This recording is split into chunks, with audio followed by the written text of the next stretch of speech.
Gran celebración de los 30 años de ordenación del padre Víctor Luis Cabañas. Con inmensa alegría, la comunidad de fieles se reunirá para conmemorar los 30 años de servicio sacerdotal del querido padre Víctor Luis Cabañas, un pastor incansable y cercano a su gente.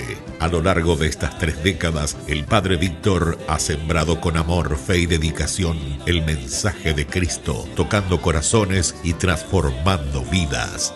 Este domingo, 1 de diciembre, todos estamos invitados a participar en la Santa Misa en honor a su ministerio, que se celebrará a las 11 horas. A continuación, compartiremos un almuerzo fraternal a las 12 horas en la sede social de la Cooperativa Medalla Milagrosa, ubicada en Avenida Sabalascue, 1920, Fernando de la Mora, zona sur. Únete a nosotros en esta jornada de gratitud y celebración, reconociendo el compromiso y la entrega del padre Víctor Luis Cabañas, quien ha sido un faro de esperanza y consuelo en nuestra comunidad. Ven y sé parte de esta bendición.